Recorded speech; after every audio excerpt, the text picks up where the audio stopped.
Hello everyone, welcome to PHYMICS. In this video of the series Quadratic Polynomial, we will be looking into two powerful concepts in quadratics. The first one, the relationship between zeros and the coefficient, and the second is the formula to find the vertex of a quadratic parabola. Once you get this, quadratic equation will feel like a puzzle you already know the answer to. Let's start with the understanding of the relationship between zeros and the coefficient. Consider a quadratic polynomial px equals to ax square plus bx plus c, where a, b, c are the real numbers and a is not equal to 0. The two zeros of the polynomial are alpha and beta. In the previous part, we have already discussed what zeros are. But in case you want to have a look, you can click on the I button. Mathematically, x equals to alpha and x equals to beta be the zeros. On transposing alpha and beta, we get x minus alpha equals to 0 and x minus beta equals to 0. So x minus alpha and x minus beta are the factors of the given polynomial. Thus the given polynomial px is expressed as px equals to k into x minus alpha into x minus beta. If we simplify it back, this will result in the expression as px equals to k into x minus beta minus alpha into x minus beta. On further simplification, it becomes k into x square minus beta x minus alpha x plus alpha beta. On taking minus x as common factor from minus beta x and minus alpha x, we get px equals to k into x square minus x into alpha plus beta plus alpha beta. Now on comparing this obtained expression with the original polynomial, we get kx square minus kx into alpha plus beta plus k into alpha beta equals to ax square plus bx plus c. On comparing the like terms from both the sides, we get kx square equals to ax square.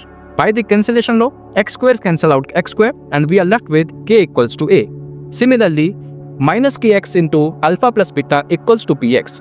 By the cancellation law, x cancels out x and we are left with alpha plus beta equals to b upon minus k. Similarly, k into alpha beta equals to c. On transposing k, we get alpha beta equals to c upon k.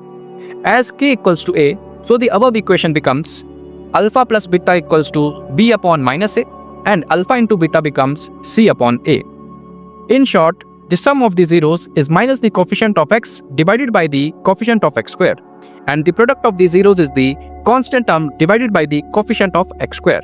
Now let's talk about the vertex, the highest and the lowest point on the parabola. If a is greater than 0, parabola opens up and has a minimum value. And if a is less than 0, parabola opens down, resulting in the maximum value. Since axis of the symmetry passes through the vertex, which means vertex lies at the midpoint of the parabola. Thus, abscissa of the vertex is at the midpoint of the zeros of the given polynomial, and mathematically it equals to the sum of the zeros divided by 2. Since now we know the relationship between zeros and the coefficients, so it can be further written as minus b upon 2a, as the sum of the zeros is equal to minus b upon a. Thus, if we don't have the knowledge of zeros of a polynomial, or if no real zeros exist, we can use this result to find the turning point of the parabola. Now to find the ordinate of the vertex of the parabola, just simply plug the abscissa of the vertex into the given polynomial. In short, points on the x-axis represent the value of x for which the parabola attains its maximum or minimum value, whereas point on the y-axis denotes the magnitude of maximum or minimum values. These formulas are the heartbeat of every quadratic problem that you will solve. So stay tuned and remember, in mathematics, every curve has a story. You just need to have the right formula to read it. See you in the next one. Thank you for watching.